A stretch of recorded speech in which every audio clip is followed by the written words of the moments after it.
नमस्कार साथियों, KP college के ऑनलाइन क्लासों में आप सभी का स्वागत है। हम बीए थर्ड सेमेस्टर की क्लास में महादेवी वर्मा के बाद दूसरी इकाई का जो प्रकरण है जयशंकर प्रसाद। जयशंकर प्रसाद भी एक सायावाद के प्रमुख कवि है। यानी सायावाद काव्यधारा के अंतर्गत मुख्यतः 3 कवि और 1 कवयित्री है। जयशंकर प्रसाद जी का जो जन्म है, पहले जयशंकर प्रसाद का जीवन परिचय पढ़ेंगे। तो प्रसाद जी का जन्म जयशंकर प्रसाद का जन्म सन 1889 ईस्वी में। प्रसाद जी का जन्म 1889 ईस्वी में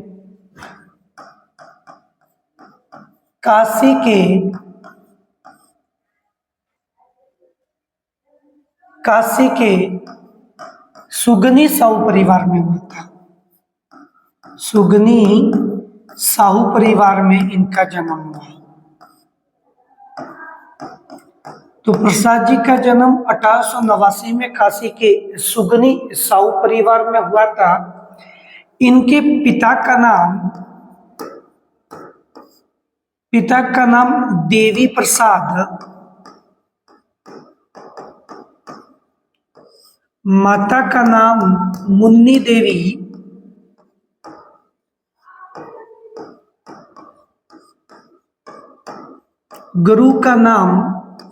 इनके गुरु का नाम मोहिनी लाल था।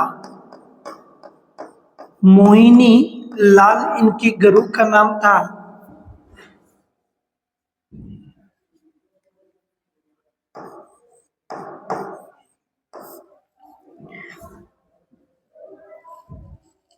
और इनके बचपन का नाम, उपनाम कह सकते हैं, इनका उपनाम था झारखंडी।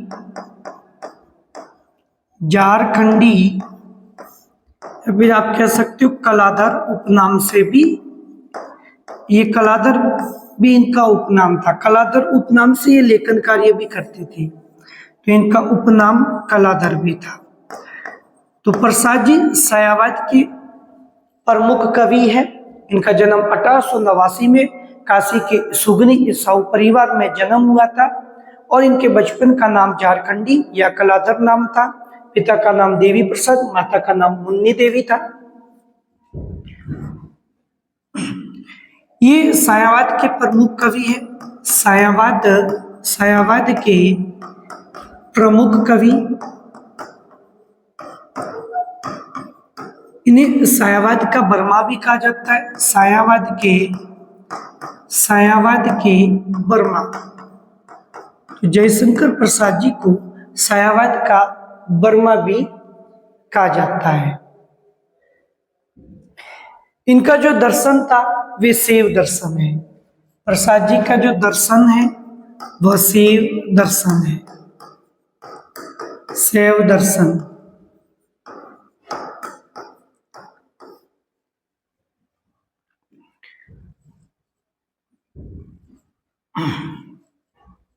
इनकी जो रचनाएं हैं, जयशंकर प्रसाद की रचनाएं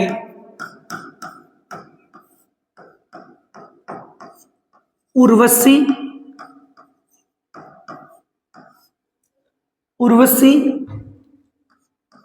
बब्रुवान,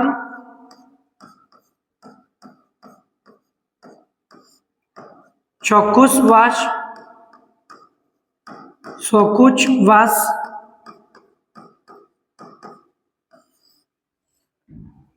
कानन कुसुम,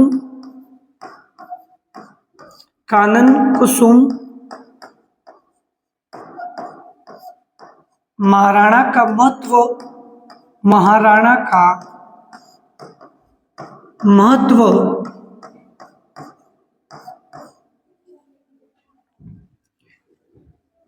जरना 1918 ईस्वी में लिखा गया था। इसे सायावाद की प्रयोगशाला भी कहा जाता है। जरना को सायावाद की प्रयोगशाला भी कहा जाता है।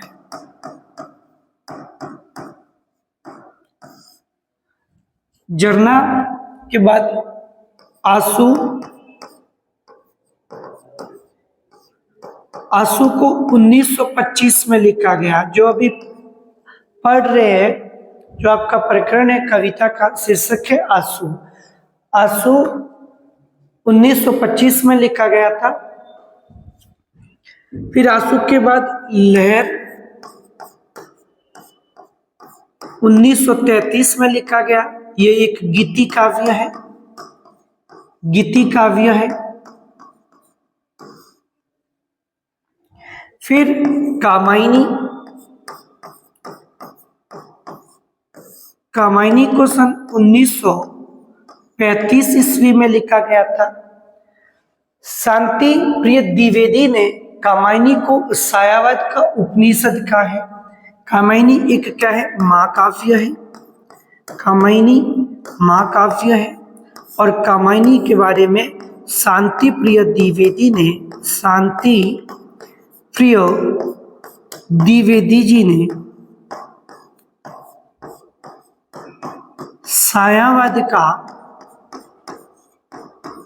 सायावाद का उपनिषद कहा है। सायावाद का उपनिषद का है। कामायनी एक महाकाव्य है। इस कामायनी महाकाव्य में कुल 15 स्वर्ग है। कामायनी महाकाव्य में कुल कितने स्वर्ग है? 15 स्वर्ग है।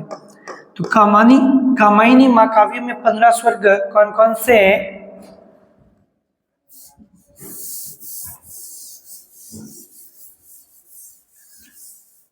छिया श्रद्धा काम वाला कई इस निंद्रानंद। कामायनी में जो स्वर्ग है, छिया श्रद्धा काम वाला कई इस निंद्रानंद। छिया श्रद्धा काम वाला कई इस निंद्रानंद। इस बार वापस से लिखते हैं। छिया श्रद्धा काम वाला कई इस निंद्रानंद। तो कामायनी महाकाव्य में कुल जो स्वर्ग है वो 15 स्वर्ग है, जिसका सूत्र है छिया श्रद्धा काम वाला कई इस निंद्रानंद।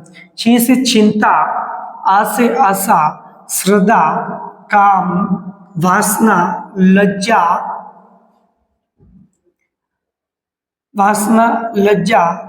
क से कर्म, ई से ईश्रिया, ईड़ा, श से स्वप्न, स से संघर्ष, नी से निर्वेद, द से दर्शन और र से रस्य आनंद। इस तरह से कामायनी के 15 स्वर्ग है। यानी 15 स्वर्ग का सूत्र है छिया श्रद्धा काम वाला कई इस निंद्रानंद।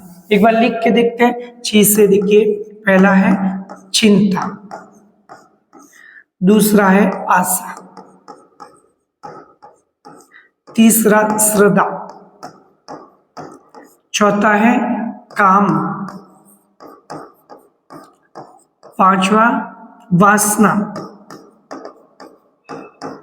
छठा है लज्जा,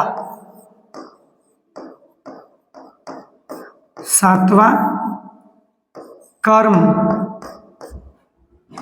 आठवां है ईर्ष्या और नौवां है ईड़ा।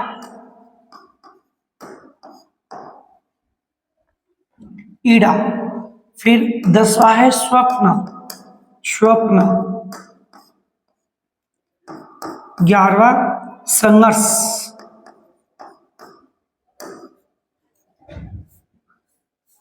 संघर्ष,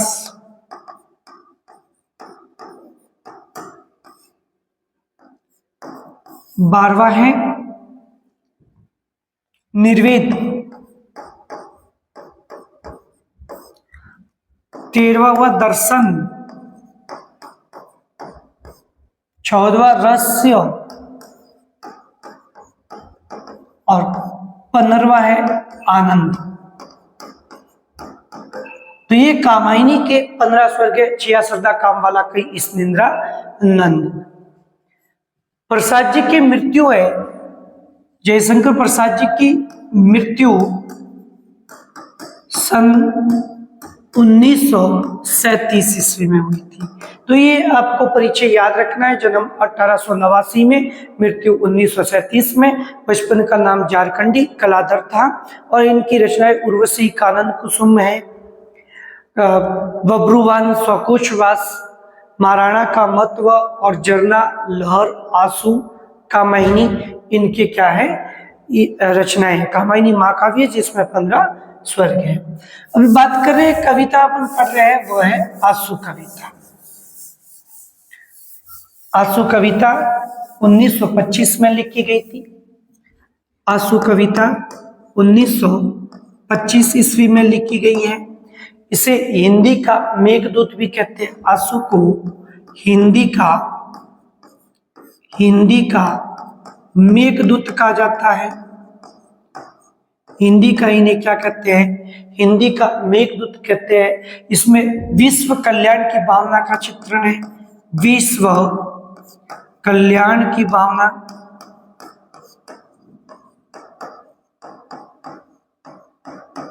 वीरो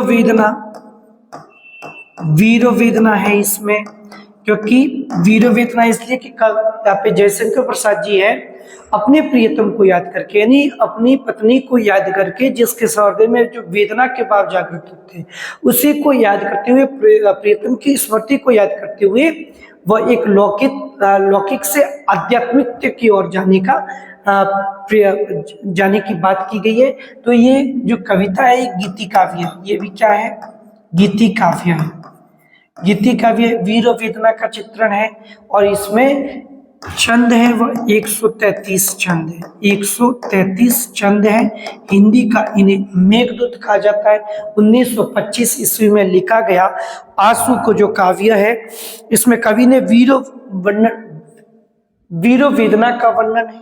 वीरो वेदना का वर्णन है अपने प्रियतम को याद करते हुए, अपनी प्रिया को याद करते हुए जो वेदना के भाव जागृत होते हैं उसी को यहाँ पे आंसू कविता में बताया है। 1925 में लिखी गई कविता है ये।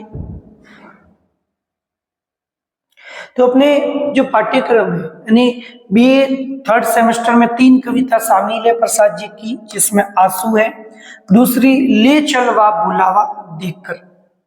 ले चल वा बुलावा देखकर जो कविता है वे सन 1931 में, इस कविता को 1931 में लिखा गया जब कवि ने जगन्नाथपुरी की यात्रा की थी। उस समय समुद्र के किनारे पर बैठकर जो ये कविता लिखते हैं, ले चल बुलावा देकर, और अरुण ये मधुमेह देश हमारा, ये भी कविता जयशंकर प्रसाद जी के द्वारा तीनों कविता अपने 3rd सेमेस्टर में शामिल है। तो पहली कविता के भावार्थ को पढ़ेंगे। आंसू कविता है। बस गई एक बस्ती है स्मृतियों की इसी हृदय में, नक्षत्र लोक फैला है जैसे इस नील नीले में। ये सब स्फुलिंग है मेरी इस ज्वालामयी जलन के, कुछ शेष छिन्न है केवल मेरे उस महामिलन के। यहाँ पे कवि कह रहे हैं कि वह अपनी प्रियतम को, यानी कि कवि के जीवन में भी पहले अपने पिता का निधन और भाई का निधन और उसके बाद अपनी पत्नी के निधन की स्मृतियों को लेकर, प्रिया की यादों को लेकर ये कविता लिख रहे, जिससे कवि के हृदय में वीर वेदना रूपी भाव जागृत हो रहे हैं। तो कवि कह रहे कि स्मृतियों के इस हृदय में, जैसे स्मृति यानी याद, अपने प्रियतम को याद करके इस हृदय में जैसे वे याद करते हैं तो पूरी की पूरी बस्ती है, यानी पूरी बस्ती ही उनके हृदय में बस गई हो। जैसे ही वह स्मृतियों की वह याद करते तो पूरी की पूरी जो बस्ती है वो अपने हृदय में बस जाती है। जैसे ऐसे लग रहा है कि नील नीली, नील नीली आप कहेंगे आसमान को, नील नीली, नील नीली आसमान, जैसे नील नीले ने इस आसमान में, हृदय रूपी आसमान में सारे नक्षत्र लोग, यानी जैसे सारे नक्षत्र, यानी जैसे तारागण, यानी जैसे सारे नक्षत्र फैल गए हैं। तो ऐसे लग रहा है जैसे कि उसकी स्मृति से नक्षत्र तारों के समान ही उसकी स्मृतियां है, असंख्य स्मृतियां फैल गई हो। नक्षत्र लोक की बाती असंख्य स्मृति, असंख्य स्मृतियां, यानी उसकी प्रियतम की यादें फैल गई हो। तो जैसे ही वो उसकी स्मृति हृदय में याद करती है अपनी प्रियतम को, तो पूरी की पूरी बस्ती बस जाती है और ऐसे लगता है कि इस नीले आसमान में पूरे हृदय में जैसे असंख्य नक्षत्र रूपी तारे की स्मृति फैल गई हो। ये सब स्फुलिंग है। स्फुलिंग कहेंगे आप चिंगारी को, स्फुलिंग।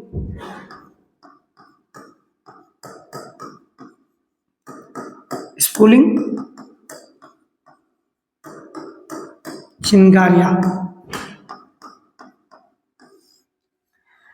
तो ये सब स्फुलिंग है मेरी इस ज्वालामयी जलन की, कुछ शेष चिन्ह है केवल मेरे उस महामिलन की।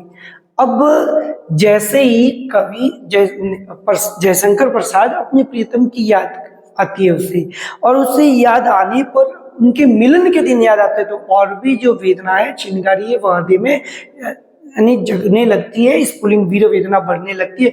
तो ये सब स्फुलिंग है मेरी इस ज्वालामयी चलन में। ज्वालामयी चलन यानी जैसी प्रिया की जो कुछ शेष चिन्ह याद आते हैं केवल मेरे उस महामिलन के दिन उसे याद आते हैं, तो उसके हृदय में जो ये चिंगारियां है, ज्वालामयी चिंगारियां जलन, उसकी वीर वेदना जलने लगती है। शीतल ज्वाला जलती है, ईंधन होता है दृग जल का, यह व्यर्थ सांस चल चल कर करती है काम अनिल का। अनिल आप कहेंगे हवा को, अनिल हवा, और अनल यानी आग होता है।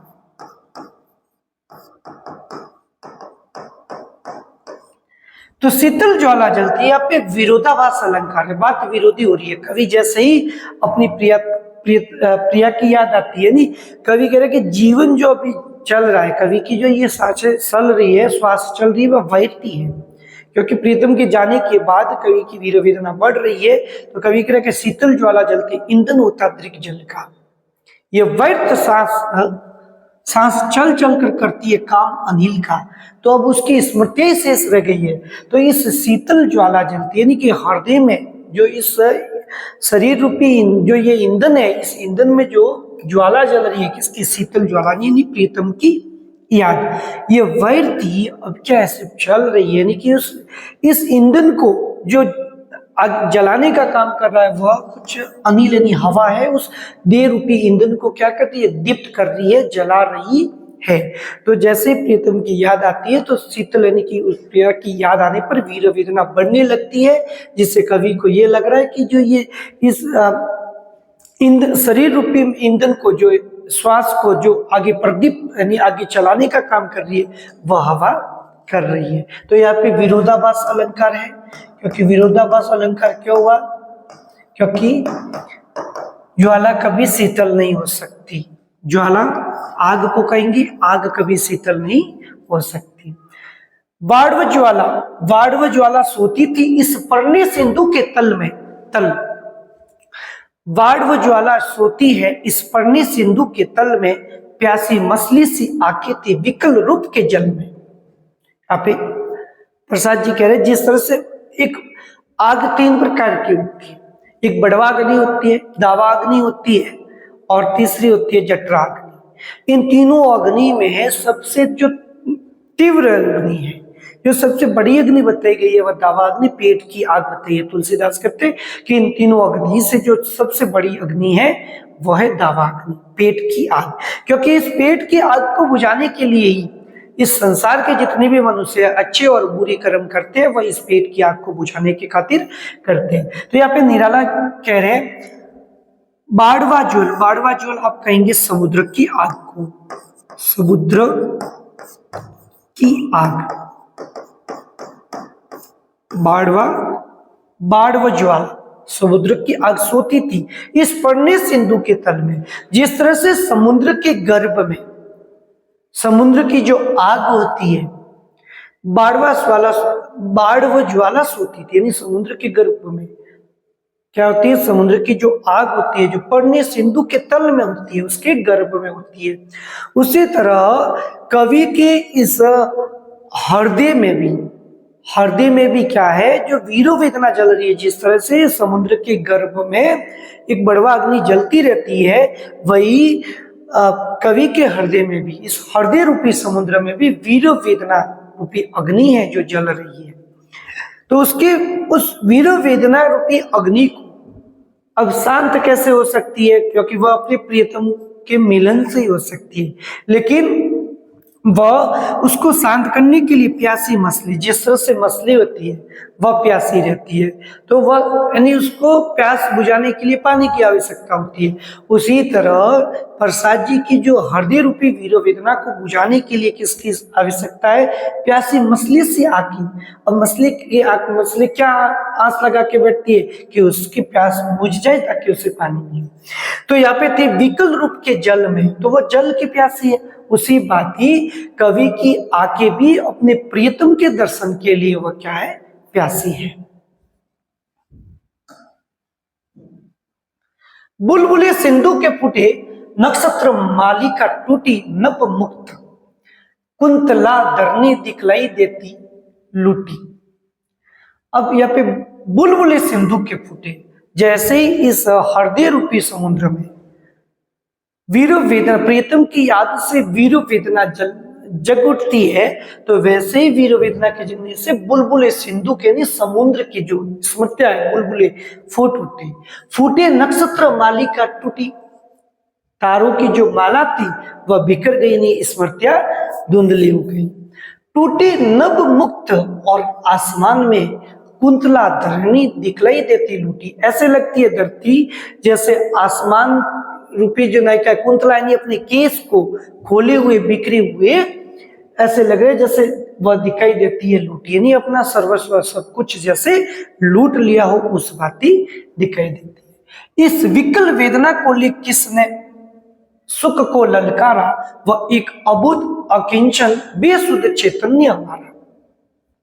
अब कवि कह रहे कि इस विकल वेदना को, यानी जैसे ही वेदना कवि के हृदय में वेदना के भाव जग जाते हैं, तो वह विकल यानी व्याकुल हो उठता है अपने प्रियतम को मिलने के लिए। तो किसने सुख को ललकारा, यानी मेरे जीवन में जब मेरे जीवन में जो प्रियतम की यादों को जो ललकारा है, जिससे उस कवि की जो वेदना है और व्याकुल हो उठी है, तो मेरे इस सुखमय जीवन को प्रियतम की याद दिलाकर किसने मेरे इस हृदय रूपी वेदना को व्याकुल किया है, वह एक अबुध जिसे अज्ञात कोई पता नहीं था, अकिंचन है वह, और बेसुध चैतन्य हमारा, जो कवि जिसकी स्मृति आने पर, प्रियतम की मिलन की स्मृति आने पर, प्रियतम की याद आने पर कवि क्या हो जाता है, अबुध अकिंचन और बेसुध हो जाता है, जिससे वह मिलने के लिए क्या है, आतुर है चैतन्य हमारा। अभिलाषाओं की करवट फिर सुप्त, वैता का जगना, वैता कहेंगे आप पीड़ा,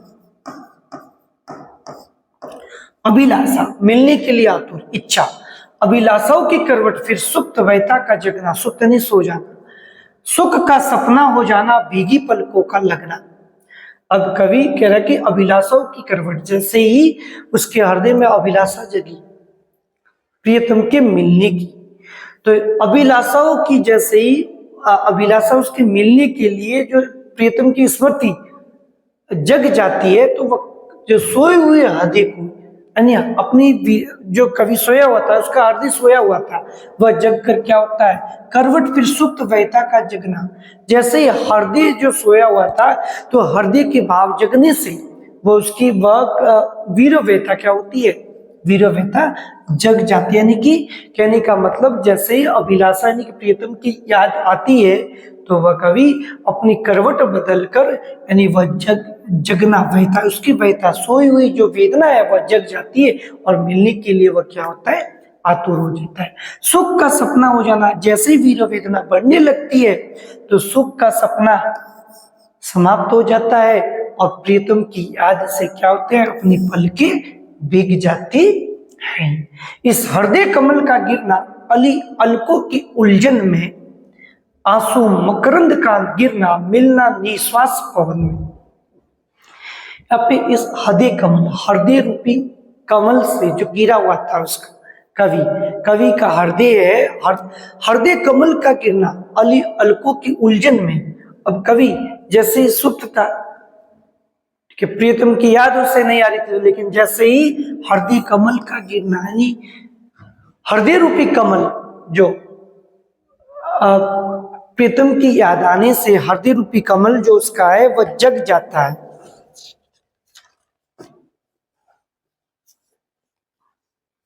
यानी कहने का मतलब कमल रूपी बोरों की उलझन में, अब अली यानी क्या होगा, बोरा, और अल्क यानी पलकों के लिए। तो जैसे हृदय रूपी कमल जो उसका गिरा हुआ था, तो वो जीवन क्या, अली यानी बोरों रूपी पलकों से वह उलझ गए।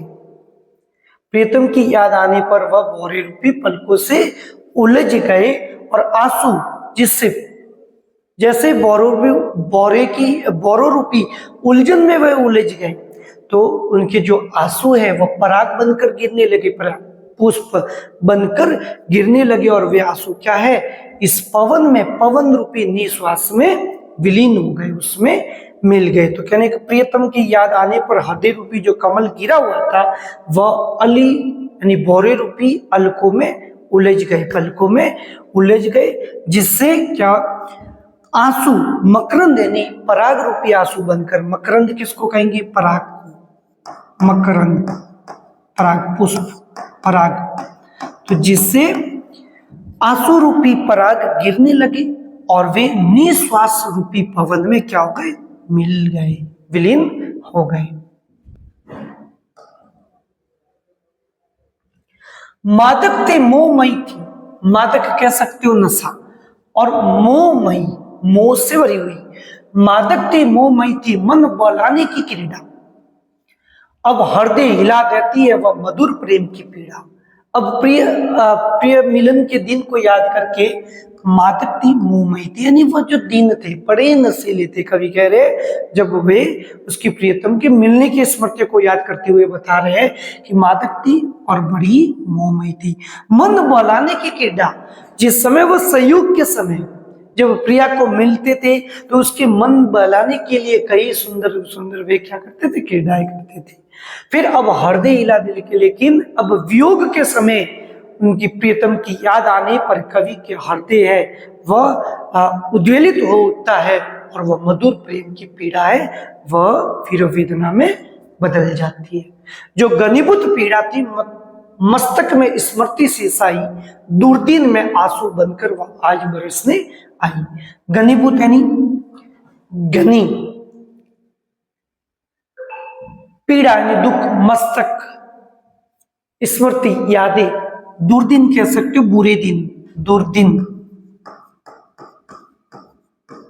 दुर्दिन, बुरे दिन।